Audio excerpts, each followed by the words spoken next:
Uniform civil code को लेकर देश में इस वक्त बहस छिड़ी हुई है। कुछ पार्टियां जहां इसका समर्थन कर रही हैं, तो वहीं ज्यादातर पार्टियां ऐसी हैं जो यूसीसी का जमकर विरोध कर रही हैं।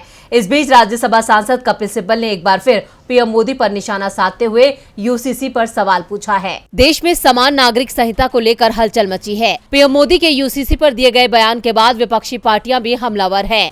इस बीच राज्यसभा सांसद कपिल सिब्बल ने यूनिफॉर्म सिविल कोड पर सरकार को घेर लिया है। उन्होंने कहा कि प्रधानमंत्री ने ये नहीं बताया कि यूसीसी में क्या होगा, इसके बारे में उन्हें खुद भी कुछ नहीं पता होगा। समान नागरिक संहिता पर राज्यसभा सांसद कपिल सिब्बल ने दिल्ली में मीडिया से बात करते हुए कहा कि प्रधानमंत्री सबसे पहले देश को ये बताएं कि उनका प्रस्ताव क्या है।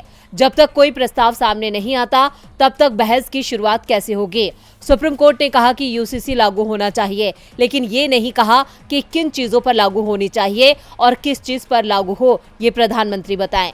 लेकिन वो ऐसा नहीं कर रहे हैं। उत्तराखंड का सिविल कोड पूरे देश पर लागू नहीं किया जा सकता। लोगों को इस लॉ के बारे में जानकारी नहीं है। आपको बता दें कि पिछले दिनों कपिल सिब्बल ने ट्वीट करके लिखा था कि पीएम ने यूसीसी पर फोकस किया और विपक्षी दलों पर मुसलमानों को भड़काने का आरोप लगाया। पहला सवाल कि आखिर ये बात 9 साल बाद क्यों सामने आई, वो भी 2024 के चुनावों के नजदीक। दूसरा सवाल, आपका प्रस्ताव कितना समान है, इसके दायरे में आदिवासी और पूर्वोत्तर राज्य सभी आते हैं। तीसरा सवाल, हर दिन आपकी पार्टी मुसलमानों पर हमला करती रहती है, क्यों अब आपको चिंता हो रही है। गौरतलब है कि लॉ कमीशन ने 14 जून को यूसीसी पर नए सिरे से विचार विमर्श की प्रक्रिया शुरू की थी और राजनीतिक रूप से संवेदनशील इस मुद्दे पर सार्वजनिक और मान्यता प्राप्त धार्मिक संगठनों सहित हितधारकों से 13 जुलाई तक अपने विचार स्पष्ट करने को कहा है।